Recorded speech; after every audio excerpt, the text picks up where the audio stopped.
Welcome everybody to another big episode of TheDoubleZTV, where you guys know by now, here on my show, I'm the champ. Deal with it, bitches.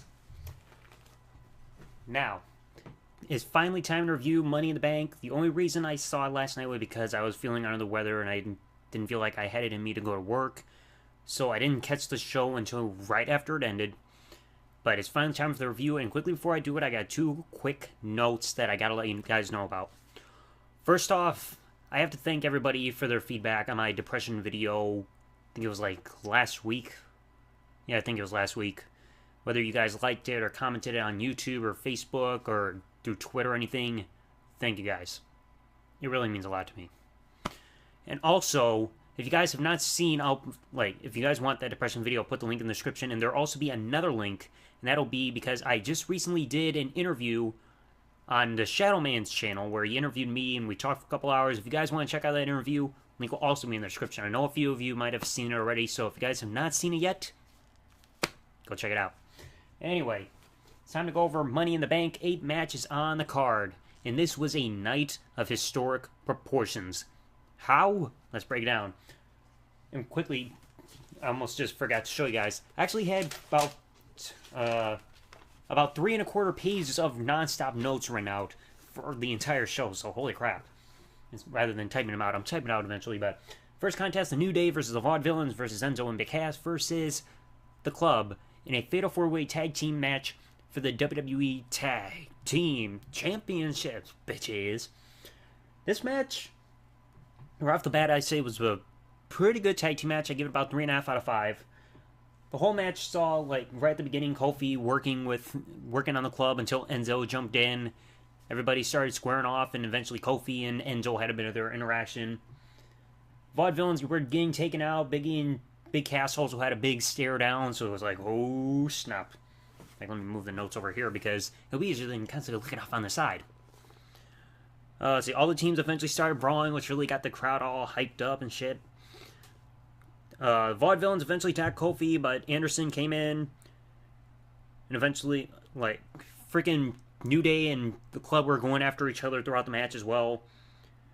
I like that little counter that Gallows and Amore had, where Gallows had Amore over his shoulders, but got countered into the DDT. Smart little move there by the little guy. And Big Cass even got involved a little more, taking everybody out. You saw the big rocket launcher finisher on Anderson, but a 2 count because Gallows got in the way yet again. Kofi and Gotch eventually got into a tussle. Eventually, Kofi fought off with English, and the Vaudevillains almost had the match won until Anderson broke it up. Biggie even speared Gotch through the ropes, almost hitting Anderson, but Anderson barely got out of the way, and Gotch splattered onto the ground. Let's see, eventually you saw the Magic Killer finisher done on Aiden English. That was for a 2 count. Biggie and actually lifts up and holds Anderson up, but then they kind of botched the finish because Gallows looked like he might have gotten up a little too early. He was just standing there on the ropes while Anderson was on Big E's shoulder.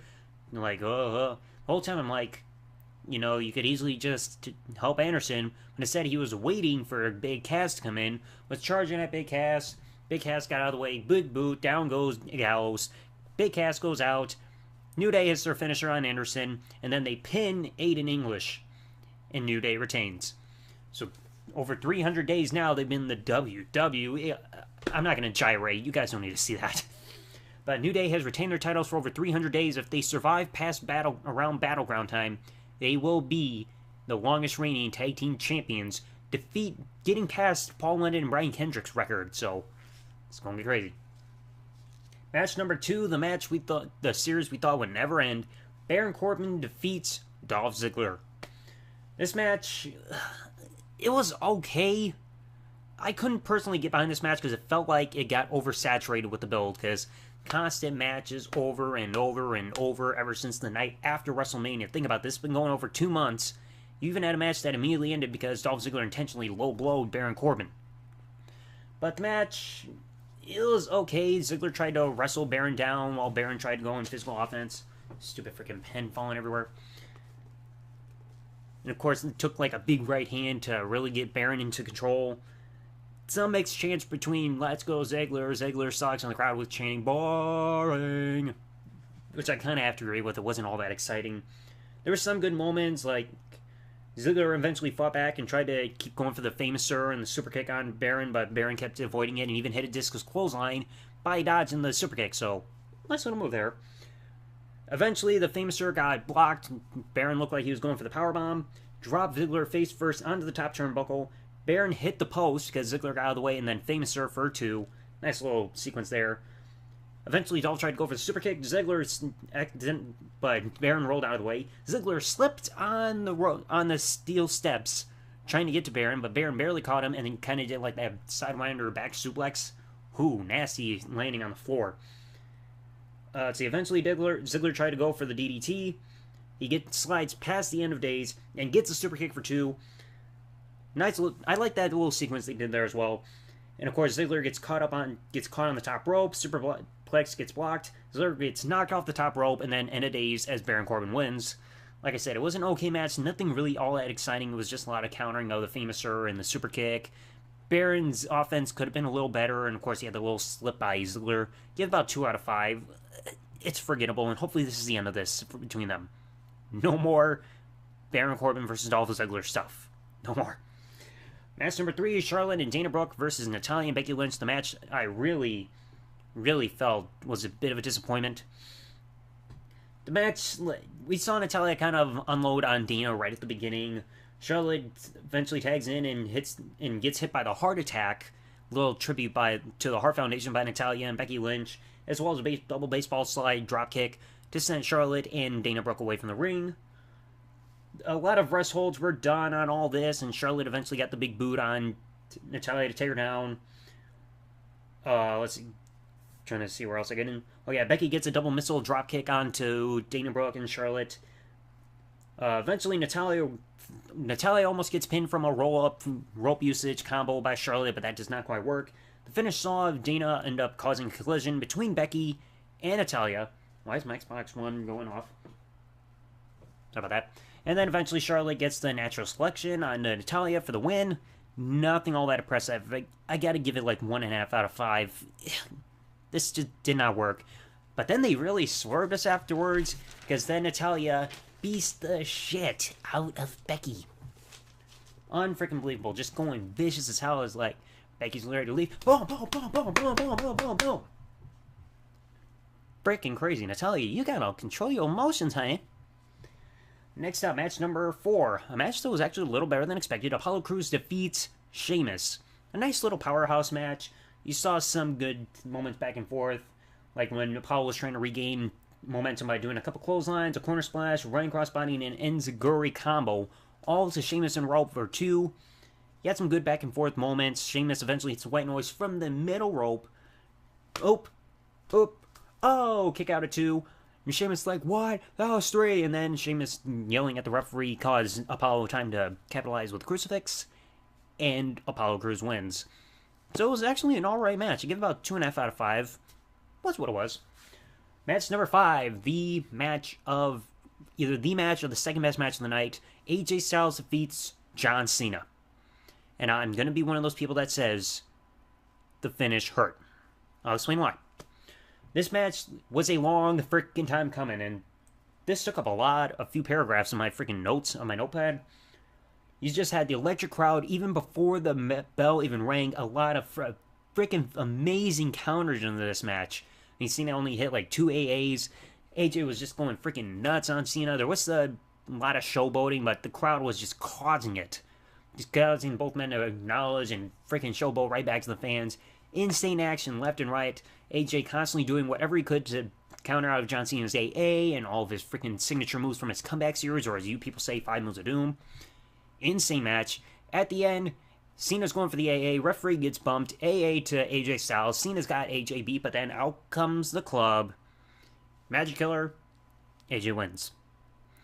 So I'm glad AJ won. 4.25 out of 5 stars, but the fact that he had to get the club interfering into this match, which we thought would just be a straight up one-on-one match, kind of hurt it, because this was finally a dream match come true.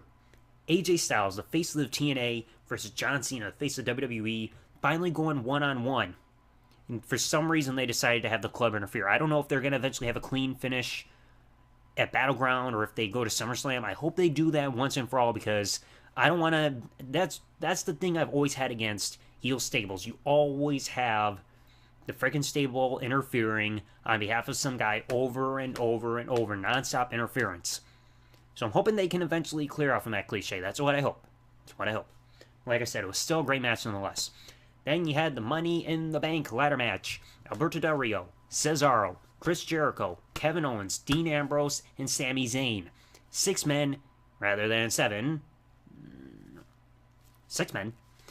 For the Money in the Bank briefcase. This was a freaking insane match, I'll say right off the bat. 4 out of 5 stars. Great match.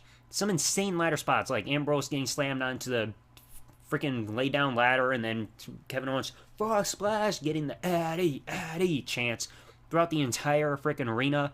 Sami Zayn did an insane spot hitting the Michinoku driver to Kevin Owens on more of a freaking slanted ladder. Instead of having it like flat down with the freaking steps like facing up at you, turned it 90 degrees. Michinoku driver on there. Bam! Oh, Kevin Owens, you better have that hot wifey yours ready to rub your back. Because if not, I got back problems. I don't have to rub mine for me. Like, I also like that beginning interaction between Cesaro and Alberto Del Rio, constantly trading off tilt-a-whirl backbreakers. Nice little start there. Cesaro going on that Swiss uppercut train. Kevin Owens going for Cannonball City. All that crazy stuff. Eventually, all 6, like, you had freaking bunch of ladders set up. Cesaro and Alberto Del Rio on one. Everybody else on the other one in the middle of the ring with 2 horizontal ladders on the side. Eventually, Cesaro and Alberto Del Rio are knocked off the ladder. Cesaro, crotch. Say goodbye to your children, boy. And the Del Rio takes a nasty slip. But I liked what they did with the freaking regular ladder standing up and 2 horizontal ones off the side. We've never seen that, to my knowledge. I've never seen that before in WWE, but then, of course, it eventually comes down to Dean Ambrose and Kevin Owens. Both men are up top. Ambrose is down a little bit. He grabs Kevin Owens' arm and constantly bashes him, pulling him between the rings of the freaking ladder. Just pull, and Owens is like, and eventually falls back. Ambrose, Mr. Money in the Bank. I had a feeling this was going to happen ever since the way he was being booked from that last Raw review I did a couple weeks ago from the main event, from that tag team match. I was saying to myself, something seemed a little odd. It seems like they're trying to make him a little strong to really push him up a little bit. And it came true. So Dean Ambrose, Mr. Money in the Bank. Like I said, 4 out of 5 stars. Great finish-ish. I mean, something like a little never done before, but I liked how it went. Match number 7, the match I almost forgot was freaking booked on the card. Rusev defeats Titus O'Neil to retain the United States Championship. This match was definitely a letdown. There were some nice moments in here. Like right off the bat, both men were going at a collision on the outside, right by the announce tables with the double clothesline on each other. But not a lot really stuck out. Like, Rusev even got knocked into the barricade and tried to retreat, but Titus O'Neil kept going after him. I liked that special little harsh drop that happened on Rusev. Like, freaking Titus picked him up, and he's like, lift him up, dropped him like a sack of potatoes. Literally. But, of course, in the end, eventually Titus tapped out to the Accolade. This match I can only give 1.25 out of 5. Not impressed. I mean, there were some nice moments with Titus, but that's putting it nicely. And then the main event. The night that made history. Seth Rollins defeats Roman Reigns cleanly to win the WWE World Heavyweight Championship. From that finish and what happened afterwards, I got goosebumps non-stop. This match, 4.25 out of 5 stars as well. Insane freaking match. You had freaking Rollins trying to go for his speed, Roman going for his power. Really freaking gelled well in this match. Rollins acted like he never lost a beat.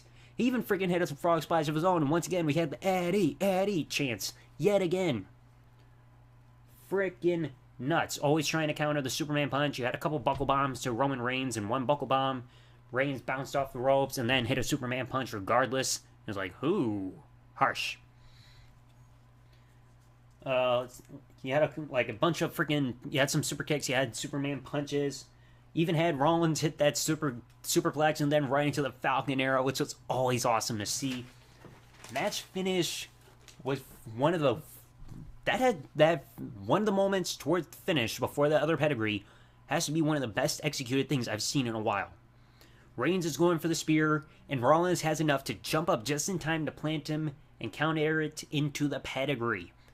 It's like, spear, jump, boom. Frickin' awesome.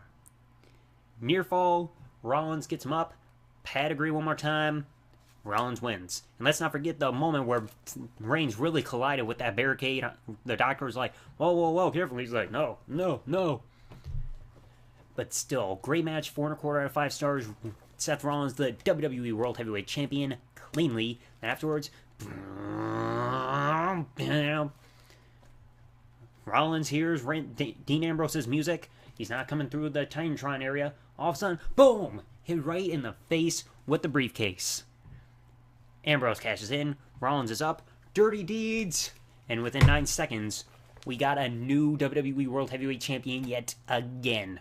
Dean Ambrose, the lunatic friends, the man of the Ambrose Asylum, is the new WWE World Heavyweight Champion. That means, for the first time ever, we've seen every member of a current/past faction that's ever won a specific, all hell's one specific championship in the same night. Reigns winning as champion, Rollins won it, and then Ambrose cashed in to win this title. So every member of the Shield has become champion all in one night. Unfreaking believable, and I got freaking goosebumps watching that. I mean, to think Ambrose is now the WWE World Heavyweight Champion is an insane freaking moment. Absolutely ecstatic.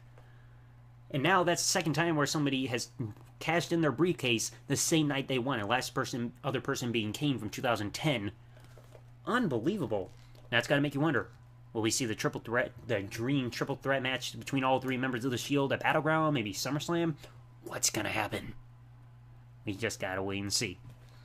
So overall, I thought this was a pretty good show. There were some lackluster moments, like I said, with the Divas Tag Team match and the United States title match. And of course, let me set the belt up here. I'm going to keep carrying that on my arm for the rest of the video. There were 3 matches that were between okay and meh. Everything else was from alright to great. So overall, I give about 7.25 out of 10 stars. I like some of the stuff they did, especially with this 7.5 out of 10. I hope I said that right instead of 5. This just shows I haven't been feeling well lately, folks. But, like I said, this was a pretty good show. It had some lackluster moments, but they had some good twists put in there. Something I didn't really expect from a Money in the Bank show like this. Maybe they're trying to give this show actual importance. So let me know in the comment section below, folks. What did you guys think about Money in the Bank? Like I said, I thought this was a pretty good show. 7.25 out of 10. Making sure I said that right. But anyway, folks, that is it for another episode of Double Z TV. Folks, thanks for watching. Like, comment, subscribe. See ya. Champ spoken, bitches.